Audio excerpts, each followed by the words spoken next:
Welcome, my dear students. Myself Geeta Kadam, and today we are going to learn about chapter number 9 in history. Name of the chapter is Last Phase of Struggle for Independence Part 1. And in this video, we are going to study the Quit India movement and underground movement. So, let us start. Students, as we knew that Mahatma Gandhi led three important movements in our freedom struggle. In the previous chapters, we saw non-cooperation movement and civil disobedience movement which led by Mahatma Gandhi. Now, in this chapter, we are going to learn about third and important movement which also led by Mahatma Gandhi, and that was Quit India movement. So, let us see the points which we want to study in this video. First one is background of Quit India movement. Next point is Quit India movement, resolution and beginning of people's movement, underground movement and establishment of parallel government.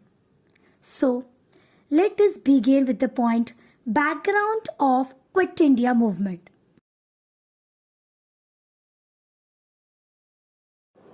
Let us begin with the point Act of 1935. See students, the Act of 1935 was made a provision for the British governed Indian provinces and princely states to form a federation. Federation means a union government. And according to this act, according to the Act of 1935, the working of British governed provinces will be handed over to the Indian representatives. Here, if the princely states join the Indian Federation, then they would lose their autonomy, their power, and therefore the princely states refused to join. They refused to join the Indian Federation. And the proposal of federal state in this act was not brought into the practice. Now, provincial cabinets. The Indian National Congress was not satisfied with the Act of 1935, but still they decided to take part in the elections of provincial legislature provided by this act. In the year 1937, the elections were held in 11 provinces in the country. And among these 11 provinces, Indian National Congress gained majority over 8 provinces and came to the power. And out of 11, Indian National Congress got majority in 8 provinces. So, rest of the 3 provinces, none of the party could achieve majority. And therefore, the mixed cabinet was formed.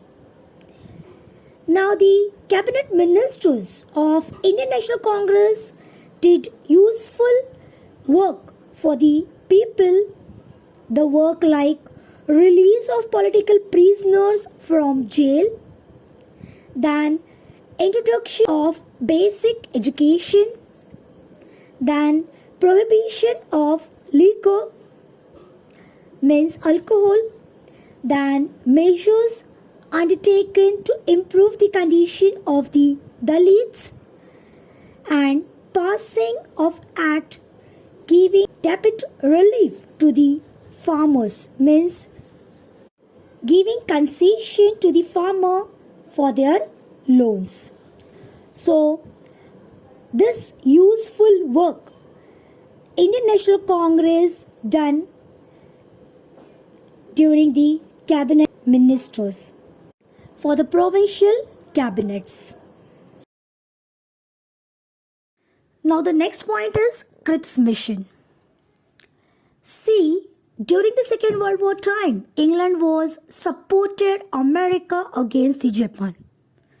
England supported America and England opposed Japan and Germany because of their expansion of power.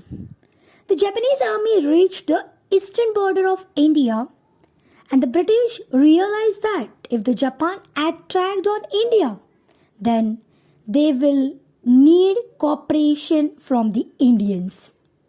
And therefore, British Prime Minister Winston Churchill sent Sir Stafford Cripps to India. In March 1942, Cripps came in India and he put up a proposal of India in front of the Indians. But here, none of the political party was satisfied with this proposal. Why? The Indian National Congress rejected the proposal. Why? Because there is no clear mention of complete independence, which was a motto of Indian National Congress. And in the other hands, there was no mention of creation of Pakistan. That's why the Muslim League also rejected the Cripps mission. So like that way, Cripps mission plan was failed. Now the next point is Second World War and Indian National Congress. The Second World War began in Europe in the year 1939. And then Viceroy Lord Linlithgow, he declared that India has joined the war on the side of British. See students, Viceroy Linlithgow declared India had joined the Second World War on the side of England without consulting the Indian leaders. England claimed that it was a fighting to save the democracy in Europe. They fought Second World War for protection of democracy in Europe. Thereupon the Congress, Indian National Congress, demanded that if this claim was true, if the Britishers fought for the protection of democracy, then England should give immediately grant independence to the India, because we also want the democracy in our country. But England did not accept this demand. That's why the Congress provincial ministers, they were resigned in November 1939. And these all about the background of Quit India movement.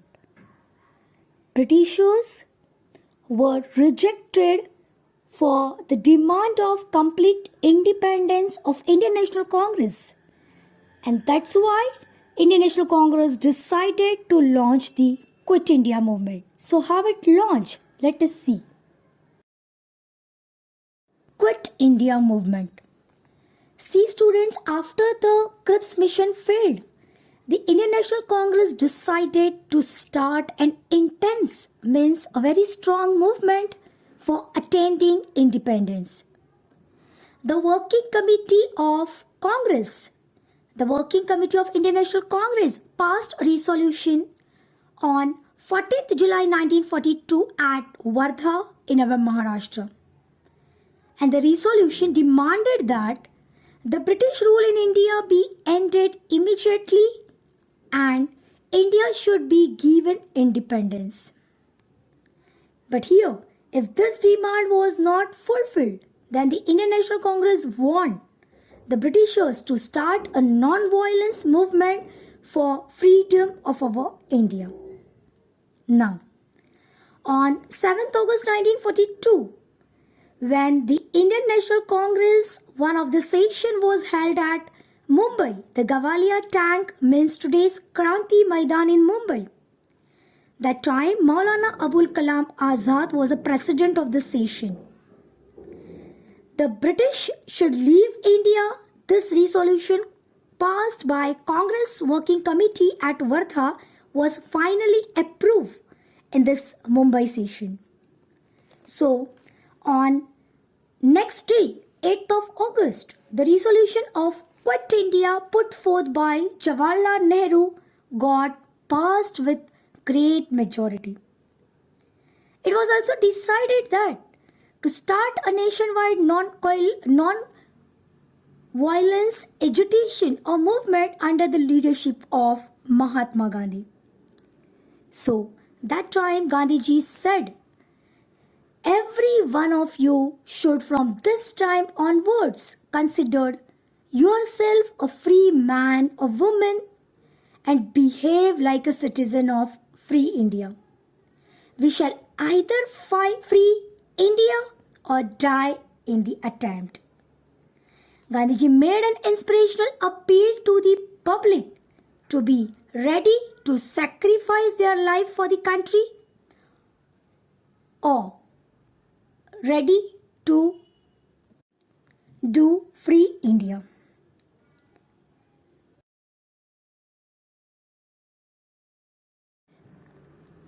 Beginning of the People's Movement. On 8th August, Gandhiji appealed the people do or die for the country. Immediately the next day, on 9th August 1942, Gandhiji and members of Indian National Congress or Congress Working Committee and some of the other Congress leaders were arrested by the British government under the Defense of India's rules. And the news of arrest of important leaders of Indian National Congress were spread all over the country. The angry mob took out positions at various places. Even though the police lathi charged and opened firing on the public, but still people were not afraid. Now the agitators attacked some places of jails, police stations, railway stations, etc., which symbolized the suppressive policy of the British. They tried to make control of the government offices. In our Maharashtra, the young and old struggled with demonstration and boundless courage at the places like Chimur, Ashti, Yavli, Mahad, Gargoti, etc., and made the struggle immortal. So, like that way, the Quit India movement started and spread in the different parts of our India. Before go ahead, let us know about individual satyagraha. The British government was constantly neglecting the demands. Hence, the Indian National Congress decided to start anti-war propaganda. And for this, it was decided that instead of a collective movement, every single person should disobey the law, disobey the unjust law of the British. So, this satyagraha were known as individual satyagraha. Acharya Vinoba Bhave was the first satyagrahi of individual satyagraha. And after that, nearby 25,000 peoples were participated in it. He was followed by nearly 25,000 satyagrahis who accepted imprisonment for their participation. Now students, do you know the inspirational accounts of brave children? The school's students were also participated in the freedom struggle. At Nandurbar, the school children under the leadership of Shirish Kumar carried out procession holding the tricolor flag and the slogan of Vande Mataram was given. Police became furious and opened firing on small children as well. And in this firing, Shirish Kumar, Las, Dhansukh Lal, Shashidhar Ganesham, these school children became martyrs. They sacrificed their life for the country. Let us see the next point, underground movement.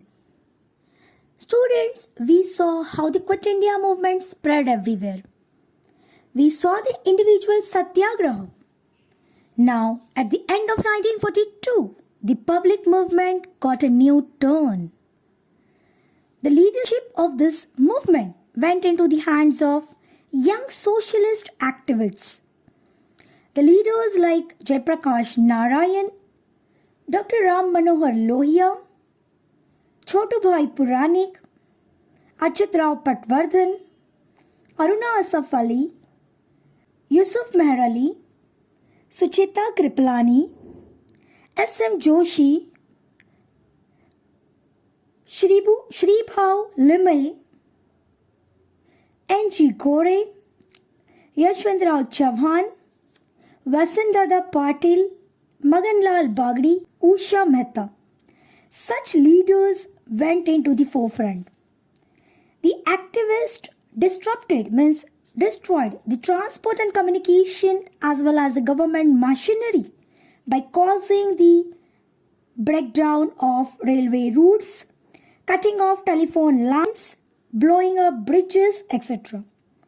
And the impact of this movement was seen all over the India.